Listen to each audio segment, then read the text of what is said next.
여러분, 전에 제가 학교 다니면서 초등학교 때 민방위 훈련이 있는 날에는 선생님이 저희한테 얘기를 했어요. 얘들아, 오늘 민방위 훈련이 있는데 사이렌이 울리면 당황하지 말고 이렇게 행동해 하고 행동 수칙을 가르쳐 줬어요. 행동 요령을 주는데, 그때만 해도 민방위 훈련이라는 게 공습 대비 훈련이었죠.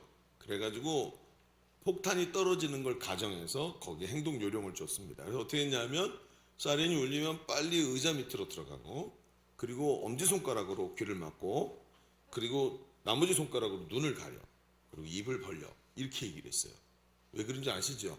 폭탄이 떨어지면 그 충격 때문에 내 속에 파열이 일어날까봐 입을 벌리게 하고, 눈이 튀어나오지 않도록 눈을 가리고, 귀에 고막 터지지 않도록 엄지손가락으로 가리게 한 거예요. 그때 저희는 그게 뭔지 잘 몰랐어요. 그러니까 이게 이 폭격을 맞았을 때 대처 요령이었다는 거죠. 끔찍한 얘기입니다. 저희 초등학교 때 이걸 연습했으니, 어찌 보면 이게 지금 얼마나 지났다고 이렇게 평화로운 세상 우리가 맞이했잖아요. 근데 요즘엔 그러다 보니까, 세상이 바뀌다 보니까, 그러면 민방위 훈련하면은 그 다음엔 자연재해에다가 행동 요령을 맞춰서 얘기를 해준다고 합니다. 그런데 한번 생각해 보시죠. 왜 행동 요령이 필요할까요? 왜 위급하고 긴급한 상황이 닥치면 행동 요령을 왜 가르쳐 주는지 여러분 잘 아시죠? 당황하고 어려워하니까 어쩔 줄 몰라서 우왕좌왕 하다가 골든타임을 놓치게 될 때가 많기 때문에 행동 요령을 가르쳐 줍니다. 그래서 행동 요령을 잘 숙지하고 그러고 있는 게 굉장히 중요하죠. 그래서 가끔 요즘에 어떤 영상들을 보면, 길 가다가 갑자기 어떤 사람이 심장마비로 쓰러졌는데 사람들이 어떻게 할 줄 몰라서 이거 뭐야, 왜 넘어졌어 그러는데, 어디선가 사람이 나타나갖고 막 CPR을 시도하죠. 그리고 사람들한테 당신이 빨간 옷 입으신 분 119에 전화하세요 하고 시키죠. 그럼 그게 다 행동 요령 안에 들어있어요. 그런 사람들이 누군가고 보니까 나중에 휴가를 받거나 비번인 소방관 또는 간호사, 이런 분들이 그냥 몸에 배가지고 탁 그렇게 해가지고 사람을 살려냈다는 얘기들을 합니다. 이게 뭐죠? 행동 요령의 중요성입니다. 그런데 여러분, 이런 행동 요령이 필요한 것은 이런 긴급 상황만은 아니라고 생각을 합니다. 사람이 자기가 감당할 수 없는 상황이나 사건을 만나면 그 다음에 어떻게 되죠? 우리가 잘 쓰는 말 중에 놓아버린다라는 말을 쓰죠. 사람이 어떻게든 삶을 유지해 오는데, 그리고 어려움 속에서도 이겨가는데, 사람이 살다가 설상가상, 즉 엎치고 덮치는 상황이 오면 한 가지로는 이 팔로 감당하고 또 하나는 이 팔로 감당하는데 하나가 도움이 잡을 수가 없는 거예요. 그러니까 사람이라는 존재가 이렇게 어려움이라는 게 갑자기 무슨 전쟁이 터지고 이런 일이 아니라, 삶의 설상가상, 엎치고 덮치기 시작하면 감당이 안 되고 그 다음부터 마음을 추스릴 수가 없다는 거죠. 그때부터 어떻게 됩니까? 모든 것이 골든타임을 놓치기 시작합니다. 기회가 지나가고 그 위기 속에 들어있는 하나님의 뜻을 발견하지 못하더라는 것입니다. 이럴 때 정말 중요한 게 뭐죠? 행동 요령이 참 중요합니다. 어떻게 해야 하는지 알지 못하고 눈에 보이는 대로 닥치는 대로 하면서, 그렇죠, 마치 물에 빠진 사람이 지푸라기라도 잡는 심정으로 이것저것 닥치는 대로 잡다 보면 인생의 엉뚱한 자리에 가 서 있는 것을 우리가 알게 되는 것입니다. 그래서 중요한 게 뭐냐면, 신앙생활을 하면서 내가 신앙에 어려움이 왔을 때 행동 요령을 잘 익혀놓는 것, 이것이 얼마나 중요한지를 우리는 그냥 알고 있다는 것이죠. 오늘 우리는 환난의 때를 만난 한 사람을 보려고 합니다. 그 사람이 누굽니까? 오늘 말씀에 나온 아브라함입니다. 아브라함은 설상가상의 순간을 맞이했어요. 그 내용이 무엇인지 뒤에 나오겠습니다만, 그러나 하나님은 이 환난을 당한 아브라함과 함께 하시면서 그를 더욱 강력하게 붙잡아 주시는 모습을 성경을 통해 봅니다. 우리는 환난의 때에 어떻게 하나님과 동행할 수 있을까요? 그 동행하는 그 환난 속에서 행동 요령은 무엇일까요? 오늘 이 말씀을 통해서 환난 속에서도 하나님과 동행하며 승리하는 성도의 삶들이 오늘 우리 가운데 있으시기를 주님의 이름으로 축복합니다. 자, 우리 주보를 펴셔서 3면을 보시죠. 오늘 이 행동 요령에 대해서 얘기할 텐데, 제목은 환난을 이기는 능력이라는 주제를 정해놓고 두 가지 이야기를 해보십시다. 첫 번째 행동 요령은 이렇습니다. 환난 속에서 하나님의 주권을 인정하는 것이 먼저입니다. 자, 우리의 첫 번째 행동 요령은 환난 속에서 하나님의 주권을 인정하는 것이 먼저라는 것입니다. 자, 오늘 우리가 읽은 말씀은 너무나 잘 아는 말씀이죠. 여러분, 이제 아브라함이 애굽으로 내려갔다가 아내인 사라를 빼앗길 뻔한 위기를 만나죠. 그때 하나님께서 지켜주신 것을 경험한 아브라함이 조카 롯과 함께, 그리고 애굽왕 바로가 준 많은 재물을 가지고 올라오게 되죠. 부자가 됩니다. 그때 조카 롯과 함께 있는데 얼마 지나지 않아서 문제가 발생하죠. 이들이 유목민인데 이들의 재산인 양떼가 너무 많아서 목동들끼리 목초주로 인한 다툼이 일어나기 시작합니다. 먹을 것도 필요하고 먹일 것도 필요하고 물도 마셔야 되는데 다 제한적인데 이게 많은 재산이 함께 있으니까 부딪히기 시작하는 거죠. 아브라함이 이 상황을 보면서 롯을 보내기로 결심을 합니다. 그러면 롯을 불러갖고, 얘야, 우리끼리 싸우면 안 되지 않겠니? 네가 좌하면 내가 우하겠다. 네가 먼저 정해라. 그랬더니 롯이 소갈머리가 요만한 롯이 가만히 들어서 보니까 소알 동편에 저 소돔과 고모라 성이 있는 쪽을 보니까 먹을 것이 풍부한 거예요. 거기에 풍성한 겁니다. 그리고 그쪽으로 자신의 삶을 정합니다. 왜? 눈에 보기에 풍부하니까. 여러분, 이것이 롯이 만나는 재앙의 시작입니다. 삶의 선택이 중요한 줄로 믿습니다. 성도의 삶이 그저 내 눈에 보이는 윤택감을 따라서 선택하는 것이 아니라 하나님 앞에서 하나님이 부르신 자리를 향해 선택하고 나가야 할 줄로 믿습니다. 사람이 가지고 있는 생각, 그저 내가 오늘도 먹고 사는 것이 인생의 목적이라면 롯과 같은 선택을 하게 됩니다. 거기 하나님의 뜻이 있는지 없는지 보지 않고 그냥 눈에 보기에 풍성한 쪽, 풍부한 쪽, 돈과 내가 원하는 것이 있는 쪽을 향해 가죠. 그러나 성도는 그게 아닙니다. 하나님이 나를 어디로 인도하시는지를 보고 선택해야 할 줄로 믿습니다. 그렇습니다. 그러고 나서 얼마 지나지 않아서 이 소식이 들려옵니다. 그돌라오멜 연합군이 이 소돔과 고모라를 쳐서 약탈을 합니다. 그러니까 왕들이 모여가지고 연합을 해서 싸움을 했는데 그 속에 롯이 말려 들어간 거예요. 소돔에 살고 있던 롯이 잡혀갔고 재산도 다 뺏겼다는 것이죠. 아브라함이 그 소리를 듣고 자신이 기르던 가병들, 집에 있던 무사들이죠.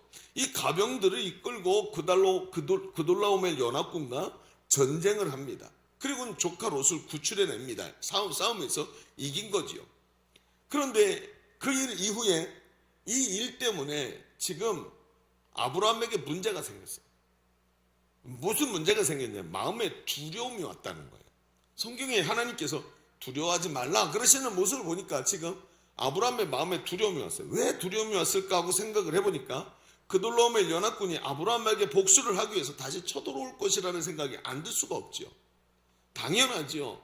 맞은 놈은 발 뻗고 자도 때린 놈은 웅크리고 자는 겁니다. 그러니까 이런 생각이 들기 시작합니다. 전쟁에서 승리해서 취한 포로들과 재산들을 다 아브라함이 가졌다면 포로들에게 군사훈련도 시키고 재산을 가지고 병사들도 뽑고 이래가지고 더 큰 군사력을 만들고 복수에 대비했으면 괜찮았을 텐데 아쉽게도 승리한 아브라함이지만 아무것도 가진 게 없었어요. 나중에 그 뒤에 이야기가 나오겠습니다만 아무것도 가지지 못했습니다. 심지어 성경에 보니까 조카 롯도 다시 돌아가서 소돔성에 살고 있는 겁니다. 이쯤 되면 아유 삼촌 제가 잘못했습니다. 삼촌이 저를 아들처럼 키워주셨는데 제가 버르장머리 없이 삼촌을 떠나서 제가 먼저 선택했던 곳에서 제가 인생이 이렇게 됐네요. 하나님 앞에서 제가 죄를 지었습니다. 이래야 되는데 이놈이 그냥 지가 가던 길로 가는 거예요. 그러니까 사람이 이렇습니다. 뭐가 잘못됐는지 바라볼 생각이 없어요. 그리고는 아브라함을 보시죠. 옆에 의지할 혈육도 없고 자기를 보호해 줄 것도 없고 보복당할 것에 대한 근심에 휩싸여서 두려움에 떨고 있는데 이때 하나님께서 아브라함을 찾아오신 거예요. 그리고 하시는 말씀이 오늘 우리가 읽은 말씀인 겁니다. 자, 1절을 한번 읽어볼까요?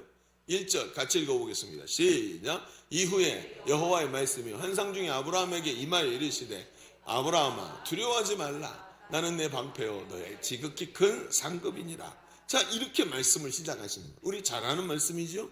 어떤 분들은 아마 이 말씀을 암송하고 계실지도 모릅니다. 그런데 이 내용이 이렇게 쉬운 얘기가 아닙니다. 가만히 들어보십시오. 나는 너의 방패다 그랬어요. 방패라는 말은 이해가 되시죠?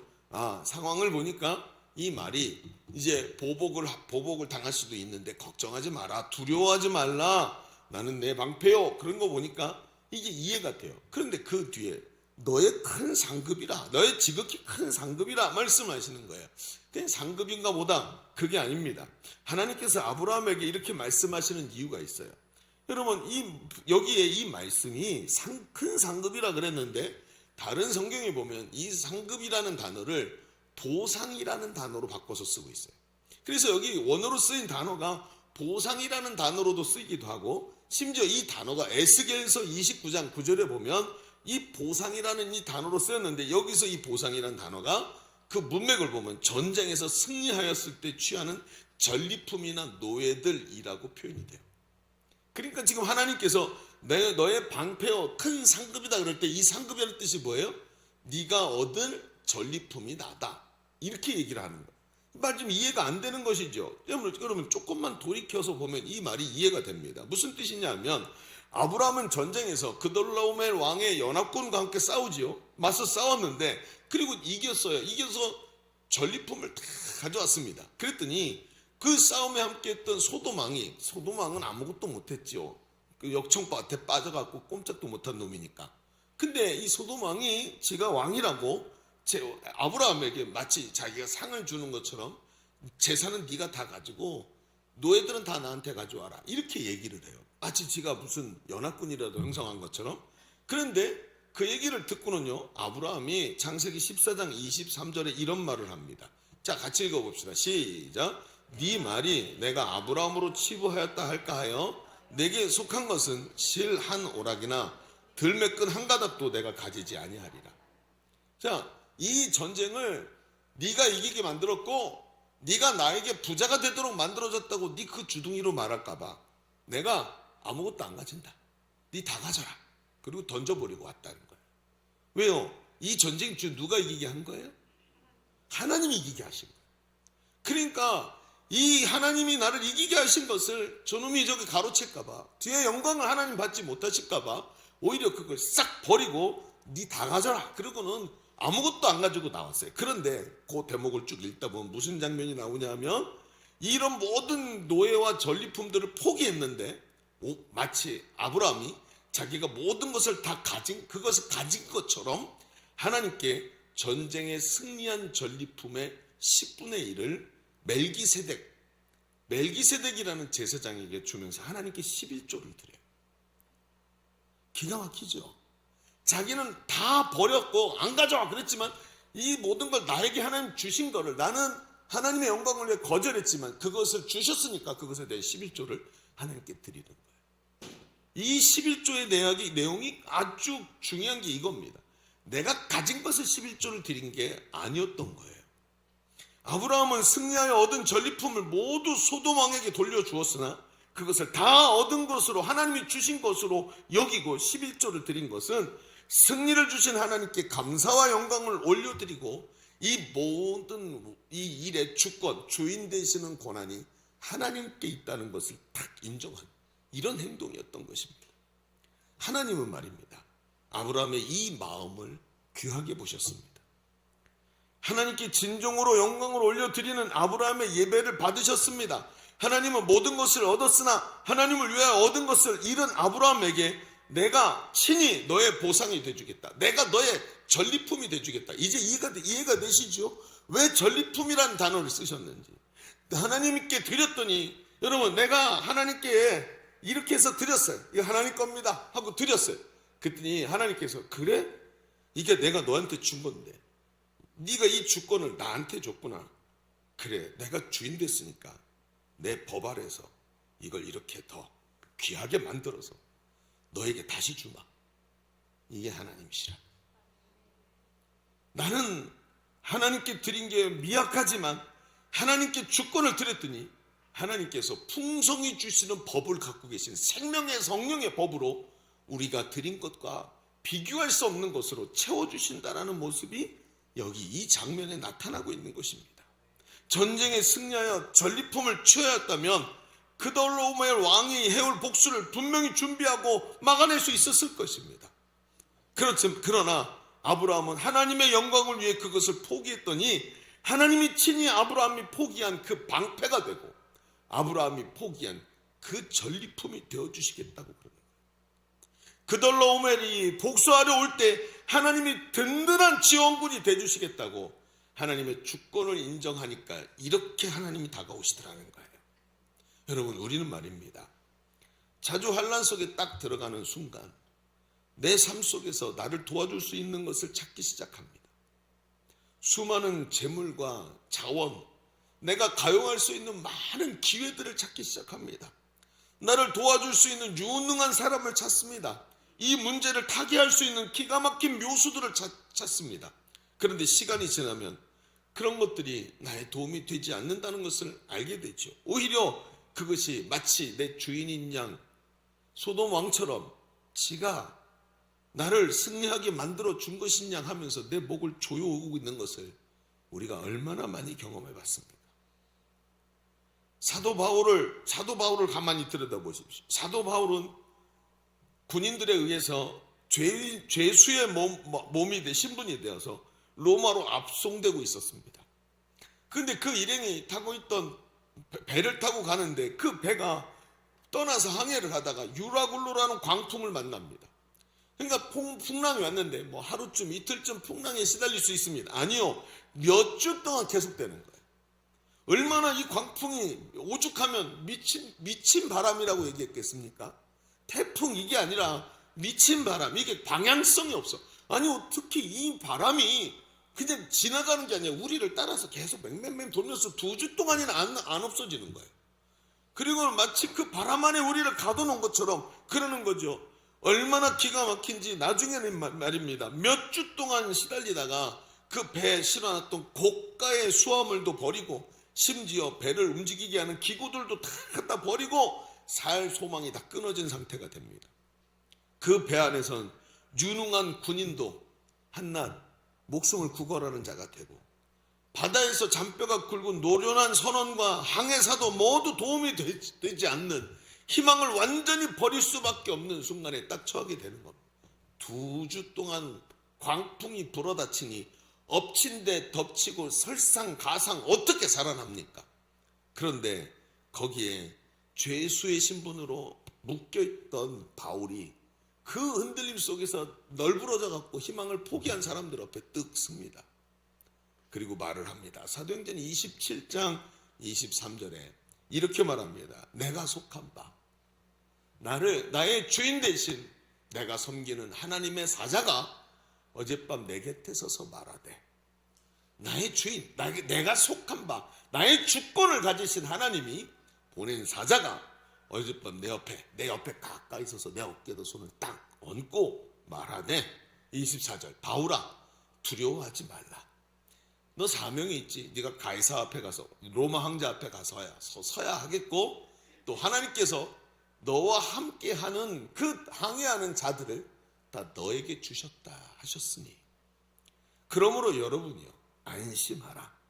나는 내게 말씀하신 그대로 되리라고 하나님을 믿노라. 할렐루야. 그는 죄수가 아니라 마치 왕 같은 모습, 마치 제사장과 같은 모습으로 그 앞에 딱 서 있습니다. 지금 그가 다른 사람들과 다른 게 뭐죠? 그는 광풍 속에서 하나님의 주권을 확신했습니다. 하나님이 지금 이 어려운 바람 속에서도 도무지 해결될 것 같지 않은 엎친 데 덮친 설상가상 속에서 천지의 주인이신 하나님이 내게 주시기로 약속했다. 하나님의 주권을 철저하게 인정하기 시작합니다. 환난 속에서 하나님의 주권을 인정하는 것이 이렇게 중요한 것입니다. 여러분, 하나님이 주인이시라고 인정하는 행위가 하나님께 모든 주권을 드리게 하고, 그 주권을 가진 하나님께서 그 법으로 통치하시고 승리를 주시는 줄로 믿습니다. 이것입니다. 여러분, 우리가 자꾸 놓치는 게 뭐지요? 환난이 다가오면 수많은 방법들을 찾으면서 하나님의 주권을 놔버립니다. 그 증거가 뭔지 아십니까? 환난이 찾아왔는데 기도의 자리에서 떠나. 심령이 어려운데 기도가 아니라 나 상처받았어요 그러면서 교회에서 나타나지를 않는 거예요. 하나님이 주인이십니다. 이게 첫 번째가 돼야 돼요. 하나님 어떻게 할까요? 살아도 주의 것, 죽어도 주의 것인데 하나님께 내 인생의 주권을 다 드렸는데 왜 어려움이 오면 내가 주인인 척 그렇게 서 있을까요? 아닙니다. 하나님이 하셔야 될 줄로 믿습니다. 이게 행동 요령입니다. 평상시부터 듣고 또 듣고 연습하고 해보고 엎드려 보고 고개 숙여보고 하면서 자꾸 연습을 해야 진짜 위기가 왔을 때 이런 행동이 나오는 거예요. 그게 뭡니까? 말씀과 기도 아닙니까? 말씀과 기도. 앞에 우리 지금 아멘 혼자 한 우리 정용준이가 얼마나 은혜를 많이 받아서 혼자 해 아멘을. 이 많은 사람 중에 앞에 우리 정용준 형제가 반증하면서 한 얘기가 뭐예요? 감정 갖고 하는 게 아니구나. 그때 은혜 받고 그때 잘 되는 것 같지만 그게 아니라 중심에 말씀과 기도로 하나님과 깊은 교제가 일어나야 가장 위기가 왔을 때 하나님 주인이십니다 하고 두 손 내밀어 드릴 수 있는 것입니다. 그래서 바울이 그 일을 할 수 있었고, 어젯밤에 내가 기도할 때 그 말 아닙니까? 어젯밤에 하나님의 사자가 내 어깨에 손을 딱 얹고 걱정하지 마라. 너 사명이 있어서 안 죽는다. 오히려 저를 잘난 척하는 저 군인들 다 네 손에 주마. 네가 저 사람들의 주인이다. 이렇게 말씀하시더래요. 기가 막힌 겁니다. 여러분, 하나님을 사랑하고 하나님의 자녀된 성도는 이 정도 담력이 있어야 할 줄로 믿습니다. 그게 뭐죠? 바로 하나님의 주권을 인정하는 거예요. 그때부터 이런 일이 벌어지는 것입니다. 우리 첫 번째 얘기를 좀 정리해 보십시다. 우린 지금까지 환난 중에 있을 때 행동 요령에 대해서 말하면서 그 첫 번째 행동 요령이 환난 속에서 하나님의 주권을 인정하는 것이 첫 번째라고 얘기를 했습니다. 먼저라고. 아브라함은 설상가상 도와줄 사람 하나 없는 어려움 속에서 하나님의 주권을 인정하며 하나님께 11조를 드렸습니다. 하나님은 그 주권을 받으셨고 하나님이 주인 되셔서 찾아오셔서 그의 방패가 되어주시고 그가 손으로 짚지 않았던 전리품이 되어주셨다는 거예요. 그렇습니다. 사방으로 우겨 쌓아서 고통당할 때 우왕좌왕하면서 나를 도와주는 사람을 찾는 것이 아니라 오히려 그것에 목매이게 되는 것이 아니라 하나님의 주권을 인정하고 하나님의 도우심을 구하십시오. 하나님께서 내 앞서서 승리하시는 모습을 보게 될 줄로 믿습니다. 자, 그런데 이 말씀은 우리에게 한 가지 문제를 제시합니다. 어떤 문제를 제시하냐? 분명히 하나님께서 든든한 방패가 되어주시겠다고 말씀하시고 하나님께서 전리품이 되어주겠다고 딱 하나님께서 이렇게 마치 뒤에서 배경음악이 멋있게 쫙 퍼지는 것 같이 이렇게 멋진 대사가 딱 나오는 순간에 아브라함이 아주 찬물을 끼얹는 이야기를 한마디 합니다. 뭐라 그러냐? 2절을 보십시다. 2절 뭐라 그래? 아브라함이 이르되 2절이죠. 1절이 아까 읽었죠. 내가 너의 큰 상급이라 그랬죠. 2절 아브라함이 이르되 주 여호와여 무엇을 내게 주려 하시나이까? 나는 자식이 없사오니 나의 상속자는 이 다메섹 사람 엘리에셀이니이다. 여러분 무슨 뜻입니까? 하나님 지난번에도 그 얘기 하셨잖아요. 지난번에도 저보고 자식이 저렇게 많게 해주시겠다고 약속하셨잖아요. 근데 아직도 그거 성취 안 됐잖아요. 아니 무슨 약속을 계속 무슨 공수포를 날리십니까? 지난번에 한 얘기라도 좀 지켜주세요. 갑자기 뒤에서 배경음악이 쫙 그러다 뚝 끊어졌어. 띠리리리리리 이런 느낌이 나는 거예요. 아니 이게 무슨 소리인가? 응? 하나님이 큰 능력이 되고 지원군이 돼주시고 큰 민족을 이루어 주시겠다고 하신 약속은 고사하고 자기 뒤를 이을 후사 아들조차 아직 없고 조카 롯도 하나님께서 쫓아보내셨어요. 그러니 현실에 대해서 아브라함이 말하는 거예요. 맞아요. 하나님 믿음으로 보면 하나님 말씀이 믿음으로 보면 알겠지만 현실의 기도 응답이 될 기미도 안 보이고 우리 아내는 지금 나이가 지금 몇 살인데요. 아기를 어떻게 낳습니까? 지금 이게 말이 됩니까? 이런 얘기가 되는 거예요. 하나님의 말씀은 너무 묘연해 보입니다. 저는 그 말씀은 마음으로는 알겠는데 못 받아들이겠어요. 이런 뜻이에요. 그래서 오늘 우리가 이 말씀에서 우리의 현실과 직시해야 되는 거예요. 우리의 믿음의 현실. 현상, 눈앞에 보이는 현상적으로 하나님의 뜻이 너무 멀리 보이는 거예요. 자, 두 번째 얘기를 그래서 해봅시다. 두 번째 행동 요령이 있습니다. 그게 뭐냐면 현상보다 더 중요한 것은 주인의 약속을 믿는 겁니다. 라는 얘기예요. 무슨 얘기냐? 그냥 봐도 알겠어요. 그렇죠? 얘기를 좀 들어보십시오. 자, 하나님께서 분명히 이 이야기를 하시면서 하나님께서 반드시 책임지고 이 약속을 이루어 주시겠다고 약속을 하는 거예요. 또 그러면서 하나님께서 아브라함에게 밤하늘을 보여주시면서 얘야, 저 밤하늘에 셀 수 없는 수많은 별들을 봐라. 셀 수 있겠니? 아니요. 내가 네 자손을 저렇게 많게 해주겠다. 그렇게 얘기하는 거 아니에요?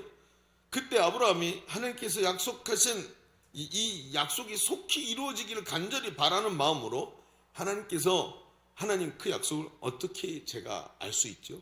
다른 말로 그걸 어떻게 믿어요?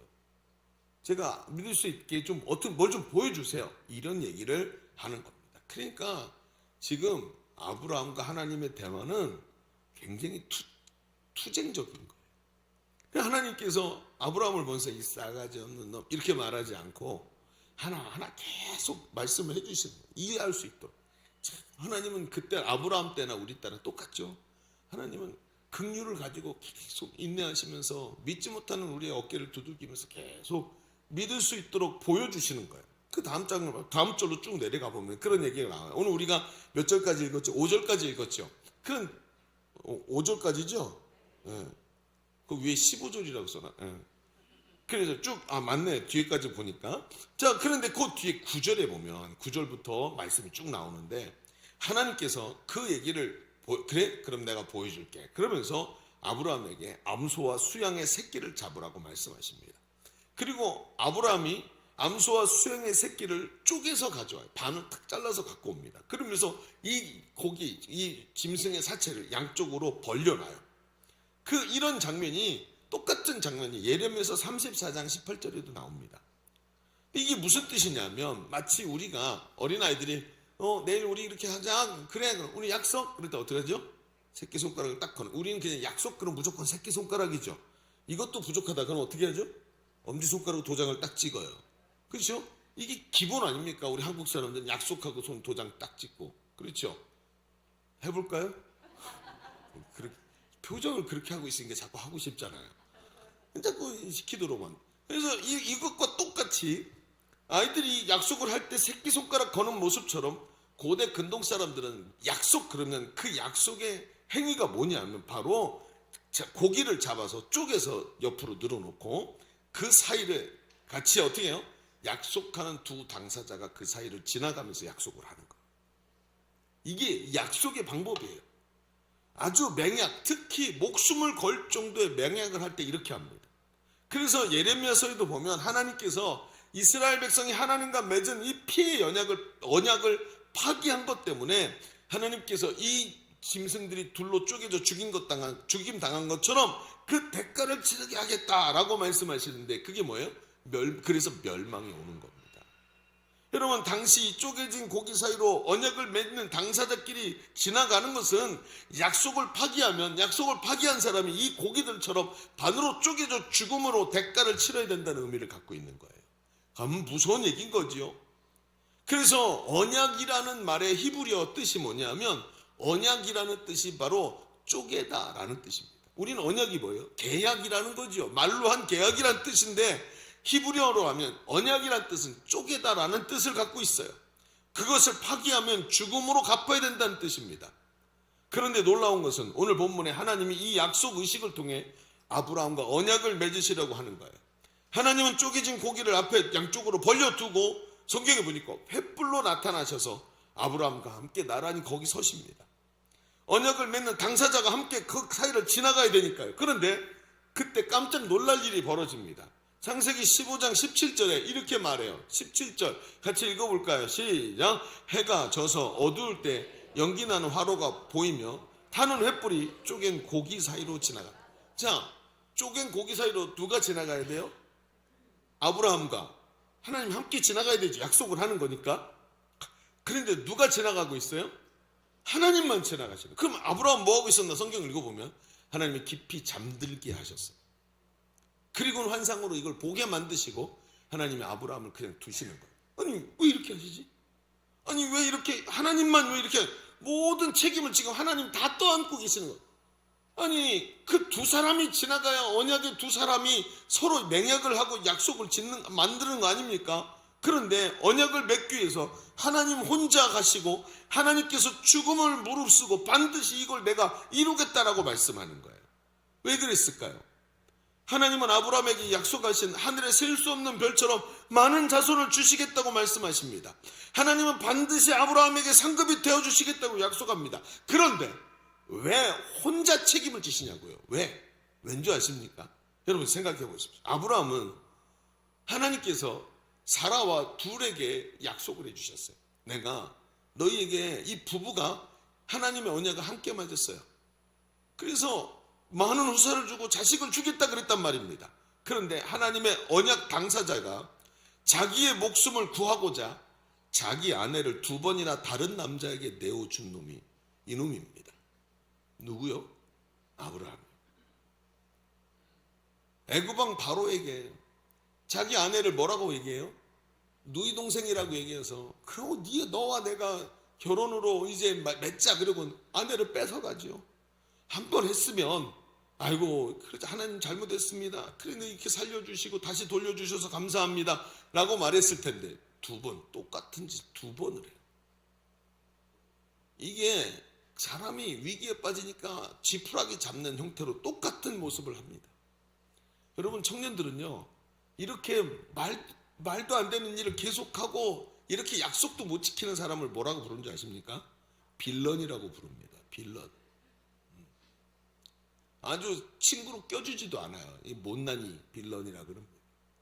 게임할 때 같은 팀을 이루었는데 계속 그놈이 구멍이야. 거기서 계속 무너져. 그 빌런이라 그래요. 아무리 해줘도 못해. 얘는 안 되겠다. 너 나가.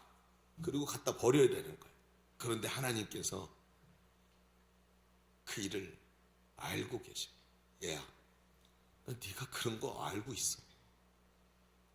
네가 그렇게 넘어지고 쓰러지고 그렇게 목숨 구걸하니라고 아내를 다른 남자 손에 두 번이나 빼앗길 거 다 알고 있어. 알고 너를 불렀어. 이렇게 말씀하신.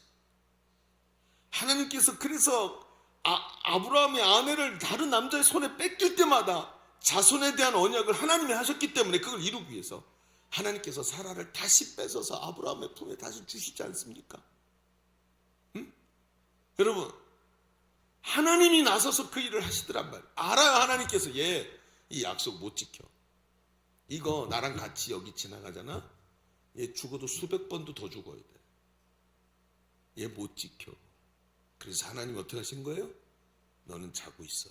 내가 할게. 그리고 하나님이 책임을 다 떠안으셨어. 이 모습은 오늘 우리에게도 그대로 있지 않습니까? 이 사건 이후에 아브라함의 후손인 이스라엘 백성이 하나님과 맺은 언약을 파기해서 죽음으로 멸망당할 수밖에 없을 때도 하나님께서 어떻게 하십니까?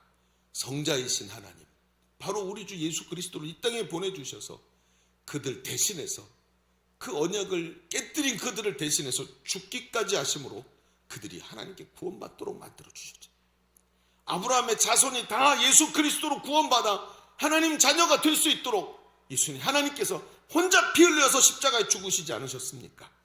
예수님의 십자가에 달리시면서 마지막 말씀이 뭐였습니까? 예수님의 십자가에서 마지막 한마디가 뭐였죠? 다 이루었도다. 다 이루었다. 하나님께서 예수님께서 십자가에 달리시면서 하나님께서 아브라함에게 하신 그 언약 약속 혼자 그 길을 가셔서 자기 혼자 모든 대가를 다 지불하시고 아브라함에게 그 은혜와 축복을 약속을 지키시는 그 일을 내가 지금 다 이루었다 말씀하시지 않습니까?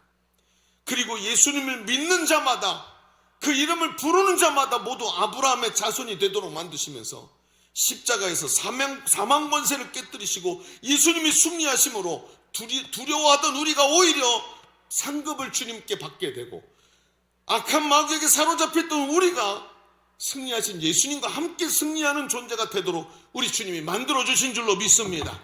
이 약속이 오늘 우리가 붙잡아야 될 가장 확실한 증거라는 것입니다.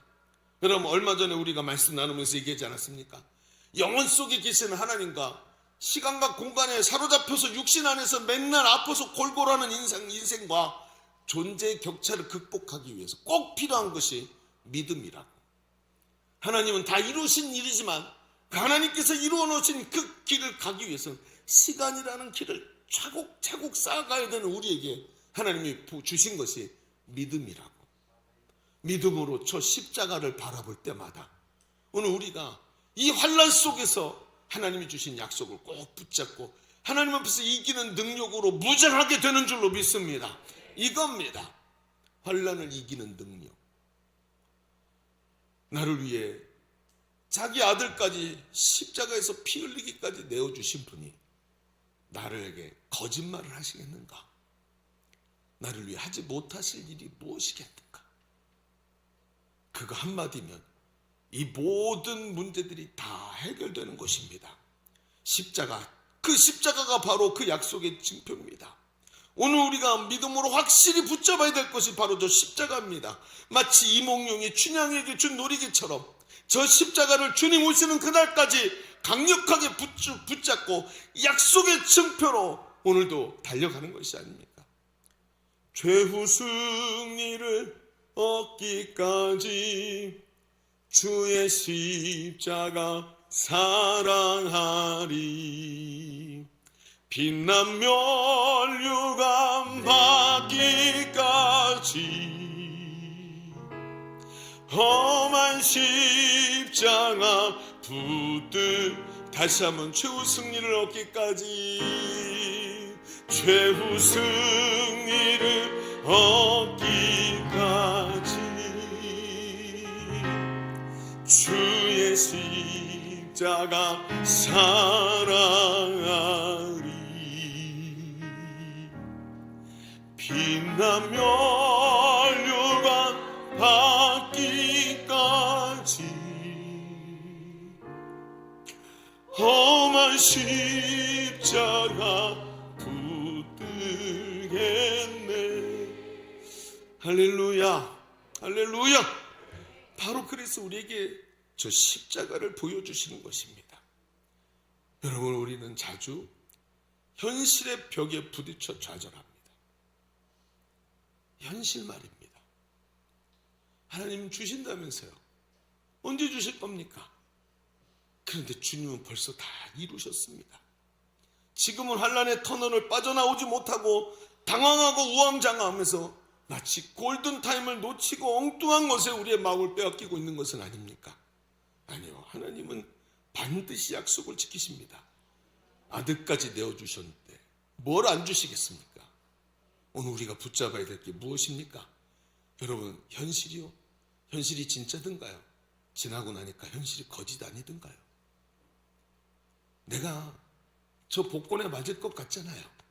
그렇지 않습니까? 현실이 꼭 복권 같지 않습니까? 이렇게 될 것 같아요. 지나고 나니까 꽝이었어. 현실이 진짜든가요? 아니요, 믿음이 진짜입니다. 하나님의 약속이 진짜입니다. 그것을 붙잡아야 돼요. 아들을 내어주시니가 무엇을 아끼시겠습니까? 오늘 우리의 믿음이 가장 강력한 행동 요령이라는 것을 알아야 합니다. 사랑하는 성도 여러분, 이것이 바로 예수님께서 십자가에서 이루신 언약입니다. 주를 믿는 자마다, 십자가를 붙잡는 자마다 끝까지 승리하는 은혜를 우리에게 주시는 줄로 믿습니다. 오늘도 아브라함의 영적 후손되어서 하나님 나라를 유업으로 받게 하신 분이 예수님인 줄로 믿습니다.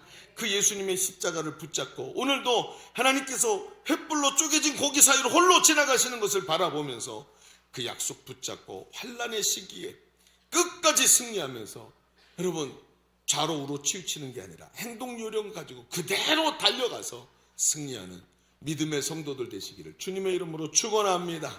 축원합니다.